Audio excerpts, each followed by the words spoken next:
to the Inclusive Health Podcast, where everyone belongs and every story matters. I'm your host, Jace Stephens, owner and practitioner at Inclusive Health. I'm here to help you navigate healthcare with more clarity, compassion, and confidence. This podcast is designed and produced by Tatum Dodd of Oddfellow Creative. Each week, we'll break down myths, focus on various health topics, answer your questions, and share real, inclusive conversations that support your wellness journey. Thanks for joining.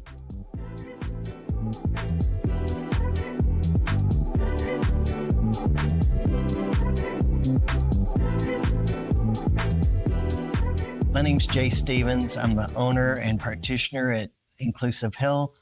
I've been a nurse practitioner for 24 years, and I focus on chronic disease management. Today we have Rema Tanner. Hi, I'm Rema Tanner. A little bit about me. I found out because of Jace Stephens that I had chronic kidney disease last July. I had an infection in my foot. I came in for a bacterial check, and he was like, hey, when was the last time you had a physical? And I told him I didn't remember when I'd had one.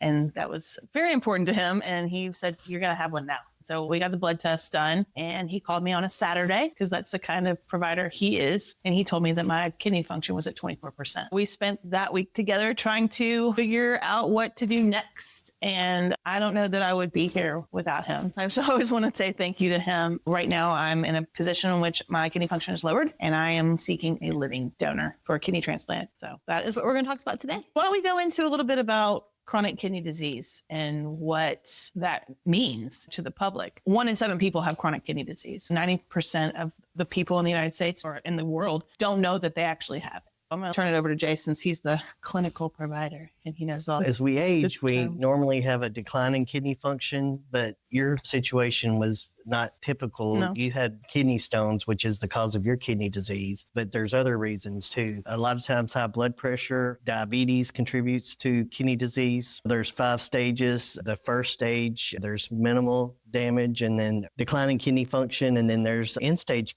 renal disease, which is where you are right now. Tell us about what's going on with you right now, what your next steps are. I know you need a transplant, but prior to getting the transplant, tell us what's happened. In the past year, since discovering this, Jace referred me to a nephrologist, who then in turn referred me to a urologist, because what we discovered was that I had kidney stones, severe kidney stones, so severe that I have a 24 millimeter phosphorus kidney stone in my right kidney right now. Kidney stones have destroyed my left kidney to a point where it is 5% of a kidney. This all started 20 years ago when I was in my 20s and I moved to Middle Tennessee to go to college. And I found out I had started passing a kidney stone. I was told, hey, don't worry about it. You've got 4 more in your kidneys and, don't worry about it. There's nothing you can do about it. You'll just pass them. Well, 20 years later, now I have 1 kidney. It's at 14% kidney function. I've had 6 surgeries to remove kidney stones from my right kidney as well as my left kidney, and then 2 surgeries to prepare for transplant. And right now, what has been decided by the board at Vanderbilt, which is where the center of excellence that I'm going to for transplant, is that I need a bilateral nephrectomy before I am eligible to have a transplant if a living donor is present. That means that they'll have to remove both of my kidneys before I am eligible for a transplant. It's pretty heavy news. That means that I won't have any kidneys and I will be on dialysis, which is what I've been trying to avoid seeking a living donor for the past few months. That's where I'm at. And that's where I don't want the public to be. And that's why we're doing this today, so you all can learn more about this. It's important to get annual physicals and lab work just to see where your health is.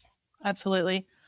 A little bit about kidney stone disease. We live in an area where kidney stones are superiorly present and prevalent within the public. They attribute it to the limestone that is all across this portion of Middle Tennessee and the water ducts that sit in these limestone beds. So that could be leaching into our water. That's one theory. There are several theories, but I think maybe what we really need to focus on is how kidney stones are formed and how many different kinds there are. I personally have calcium phosphate kidney stones and calcium oxalate kidney stones. This is due to a high oxalate diet that I wasn't aware that I was taking in. And I don't think most people understand oxalates either. Oxalates are mineral deposits within your food, and they're in your vegetables, your fruits, grains. They're not found in meats and dairy products. It's kind of like if you have a heavy vegetative diet with a lot of nuts and a lot of the things that like keto diets have been geared towards recently, that's what happened to me. I was drinking phosphoric water because I was drinking alkaline water. which it's a pH balance, which in turn turns into phosphorus in your system. And I was also following a keto diet, which for my body was not okay. It helped me create hundreds of stones. I just want the public to be aware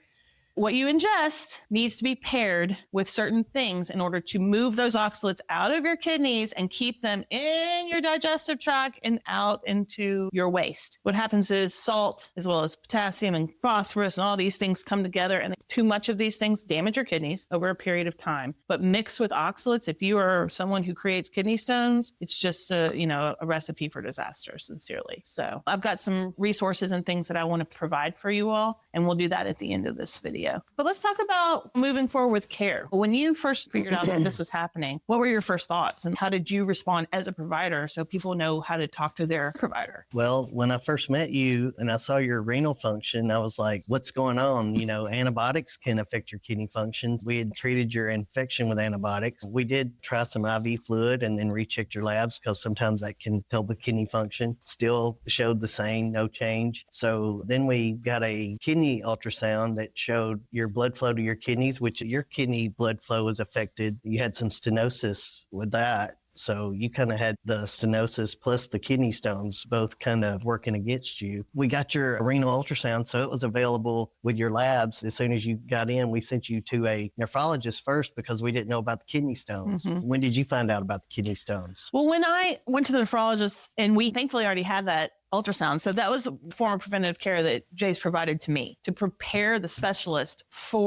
so I didn't have to wait longer to get care, right? He did preemptive care for this specialist ahead of time in order for me to be ready to go. As soon as I met with my nephrologist, she just couldn't understand what had happened to me and why my kidney function was so low. So she said, okay, let's try another avenue. Let's get you in with the urologist and let's get a CT scan. And so we did, and we found that I had two kidneys full of kidney stones, but one that was tiny. And from there, I had what is called a lithotripsy. That was my first lithotripsy in August of last year. And that's where they go in and blast your kidney stones and try to remove them that way where you pass them. That did not work.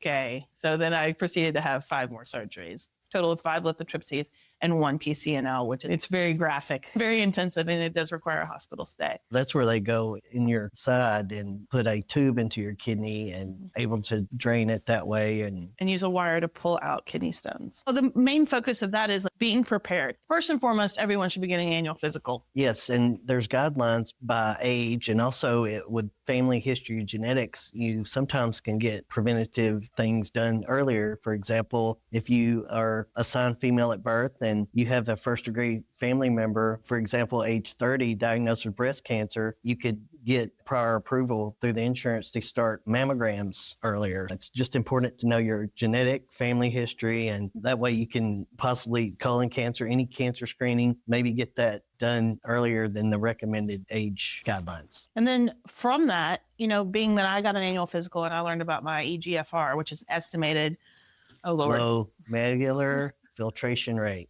Excellent. Thank you. Understanding that is the first step in understanding where you are in your health, to be honest, because your kidneys and your heart and everything and your liver are so attuned to one another. For my kidney transplant, I've had more tests done on other parts of my body and organs that I never knew really coincided with kidney health. But anyway, the whole point is, understanding your GFR, understanding your creatinine levels, and taking care of your annual physicals every year is an absolute must. And I'm someone who was very lax in that. And now I am, within a year, in end-stage renal disease, which is terrifying, to be honest.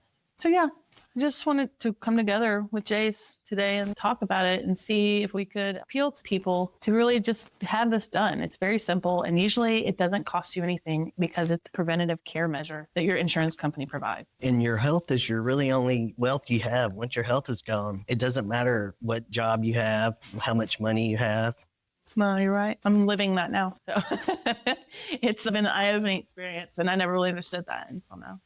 I would like to really share my living donor request page with you all. I will put that up and also the link. And stay tuned because we have more guests coming in other episodes that can discuss their living donation as well. Please, please watch.